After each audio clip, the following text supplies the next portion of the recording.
বং রেসিপিতে তোমাদের সবাইকে স্বাগত জানাই। আশা করি তোমরা সবাই খুব ভালো আছো, আমিও ভালো আছি। আজকে আমি তোমাদের সাথে শেয়ার করব কলকাতার famous street food egg chicken roll, যেটা কিনা আমাদের সবার খুব পরিচিত এবং খুব প্রিয়। আর এটা আমি আজকে তৈরি করব নন স্পাইসি করে, যাতে তোমরা খুব সহজে বাড়িতে বাচ্চাদের এটা তৈরি করে দিতে পারো। আর এই রোলটা তৈরি করার জন্য চিকেনটা কী করে আমি প্রিপেয়ার করব, বা পরাঠার জন্য লাচ্ছা পরাঠাটা কীভাবে আমি তৈরি করব, সবটাই স্টেপ বাই স্টেপ তোমাদের আমি শেয়ার করব। তাই শেষ অবধি সঙ্গে থেকে দেখে নাও আর চটপট তৈরি করে ফেলো একদম দোকানের মতো এগ চিকেন রোল। তাহলে শুরু করছি আমার আজকের recipe, Kolkata street food famous egg chicken roll. প্রথমেই আমি চিকেনটা রেডি করে নেব। চিকেনটা এরকম ছোটো ছোটো টুকরো করে কেটে নিয়েছি, তার মধ্যে দিয়ে দিলাম জিঞ্জার গার্লিক পেস্ট। আর এর মধ্যে আমি কিছু ড্রাই স্পাইসেস অ্যাড করতে থাকবো, সেই জন্য প্রথমেই দিলাম অল্প টারমারিক পাউডার, দেব অল্প কাশ্মীরি রেড চিলি পাউডার বেশ সুন্দর কালারের জন্য, আর দিয়ে দেবো অল্প একটু কোরিয়েন্ডার পাউডার, খুব ভালো টেস্ট হয়। আর সেই সঙ্গে অবশ্যই অ্যাড করব একটু লেবুর রস, এতে চিকেনটা সফটও হবে, আবার একটা সুন্দর গন্ধ থেকে যাবে। আর এবার সব কিছু আমি ভালোভাবে মেখে নেব, আর এটা 30 মিনিটস মতো ম্যারিনেশনে রেখে দেবো। আমি যেহেতু নন স্পাইসি করে এটা তৈরি করছি, সেই জন্য খুব বেশি মশলার ব্যবহার করলাম না, তোমরা চাইলে কিন্তু সেটা করতে পারো। এটা রেখে দেবো, ততক্ষণে আমি ময়দাটা মেখে নেব। এখানে আমি 1.5 কাপ মতো ময়দা নিয়েছি, তার মধ্যে দিয়ে দিলাম আন্দাজ মতো সল্ট, এর সঙ্গে অ্যাড করে দিচ্ছি অল্প একটু চিনি, এতে না টেস্ট ভীষণ ভালো হয়, এটা কিন্তু স্কিপ করবে না। আর দেব আন্দাজ মতো সাদা তেল ময়নের জন্য। আর এখানে ময়ন দেওয়াটা কিন্তু ভীষণ ইম্পর্ট্যান্ট, ময়নটা যত ভালো দেওয়া হবে তত ভালো কিন্তু রোলের পরোটাটা তৈরি হবে, বেশ মুচমুচে খাস্তা পরোটা সহজেই তৈরি হয়ে যাবে। আর তেলটা আমি ময়দায় দেওয়ার পর একটু চেপে চেপে মেখে নেব, বেশ হাতের মুঠোর মধ্যে চলে আসবে এইরকমভাবে প্রথমটা আমি মেখে নেব। তারপরে একটু একটু করে জল দিয়ে আমি এটা মাখতে থাকবো। দেখছো হাতের মুঠোর মধ্যে এটা চলে আসছে এইরকমভাবে। এবার এর মধ্যে একটু একটু করে জল দিয়ে আমরা যেরকম ময়দা মাখি ঠিক সেইভাবে এটা মেখে নেব, তবে কখনোই অনেকটা জল একসাথে দিয়ে দেব না। এটা আমার মাখা হয়ে গেছে, এটা আমি রেখে দেবো চাপা দিয়ে, ততক্ষণে চিকেনটা চলো তৈরি করে নিই। আমি ফ্রাই প্যানে সর্ষের তেলই দিয়েছি, সর্ষের তেলেই আমার মনে হয় খুব ভালো পুরটা তৈরি হয়, চিকেনের যে পুরটা তৈরি করছি অনেক বেশি টেস্টি হয়। তোমরা কিন্তু সাদা তেল অবশ্যই ব্যবহার করতে পারো। আমি ম্যারিনেট করে রাখা চিকেনটা তেলের মধ্যে দিয়ে দিলাম, আর এটা আমি এখন লো টু মিডিয়াম ফ্লেমে করছি। দিয়ে দিলাম আন্দাজ মতো সল্ট। আমি কিন্তু ম্যারিনেশনের সময় সল্ট দিই না, তার কারণ অতিরিক্ত জল রিলিজ করে বলে, সেই জন্য চিকেনের পরিমাণ অনুযায়ী সল্টটা এখন আমি অ্যাড করে দিলাম। আর এটা লো টু মিডিয়াম ফ্লেমে একটু নেড়ে চেড়ে তৈরি করতে থাকবো। চিকেনটা ভালো মতন সফট হয়ে গেছে, এটা যেহেতু ম্যারিনেশনে ছিল, আর চিকেনটাও বেশ ছোটো ছোটো করে কেটে নিয়েছিলাম। এর মধ্যে আমি অ্যাড করে দিলাম অল্প একটু টমেটো কেচাপ, বেশ চটপাটা একটা টেস্ট আসবে সেই জন্য। আর এটা আবারও একবার ভালো করে মিক্সড করে নেব, একটু নেড়ে চেড়ে এটা মিশিয়ে নেব। চিকেনের মধ্যে আমি অ্যাড করে দেবো সরু সরু করে কেটে নেওয়া ক্যাপসিকাম আর অনিয়ন।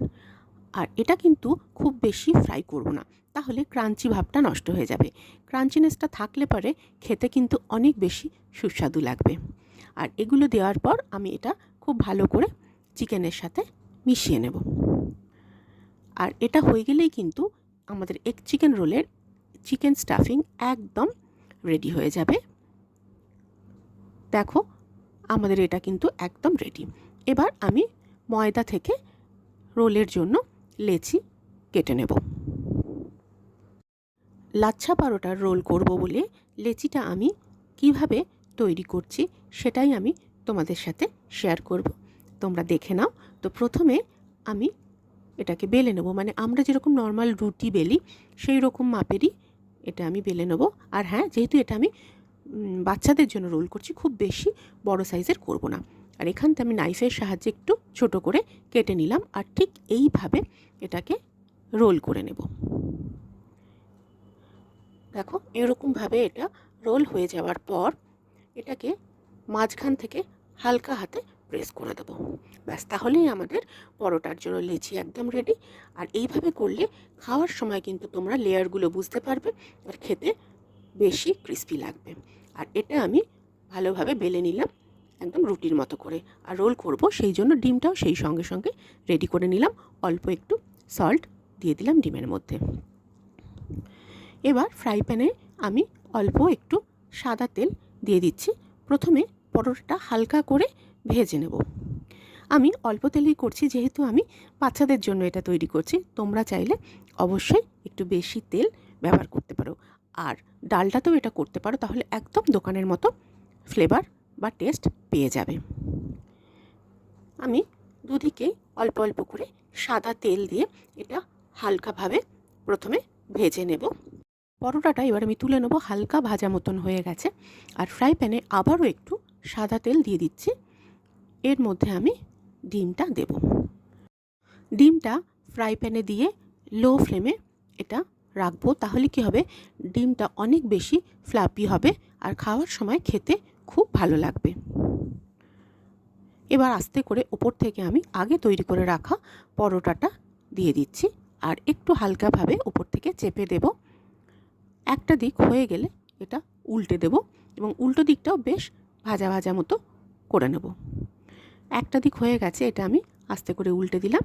দেখো ডিমটাও ভালোভাবে পরোটার সাথে কিন্তু লেগে গেছে, ডিমটা চারিধার দিয়ে বেরিয়েও যায়নি, খুব ভালোভাবে এটা লেগে গেছে। আর দেখো উল্টো দিকটাও কিন্তু খুব সুন্দরভাবে ফ্রাই হয়ে গেছে। তো এইভাবে এগ রোলের জন্য পরোটাটা আমি তৈরি করে নিলাম। আশা করি তোমরা খুব ভালোভাবে বুঝতে পেরেছ।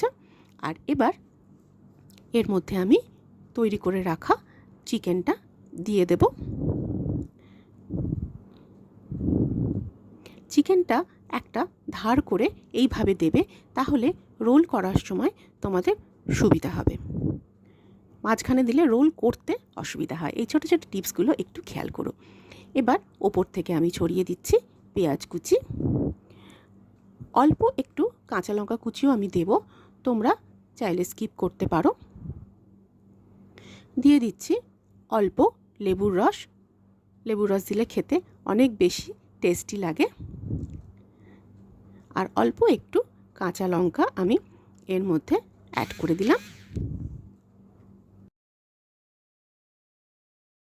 চিকেনটা পরোটার একদম ধারে নিয়ে এসে আমি রোলটা তৈরি করব, তাহলে রোলটা করতে ভীষণ সুবিধা হবে, যেটা আমি তোমাদের বললাম।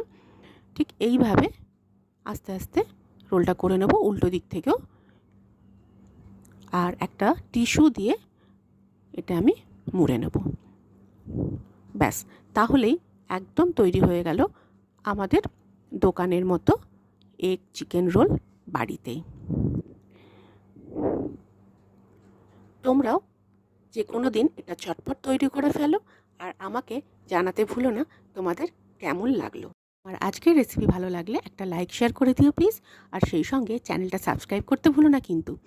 তোমাদের জন্য নতুন নতুন রেসিপি নিয়ে আবারও ফিরে আসবো। সবাই খুব ভালো থেকো, সুস্থ থেকো, আমার সাথে থেকো। আবারও দেখা হচ্ছে নতুন কোনো রেসিপির সাথে।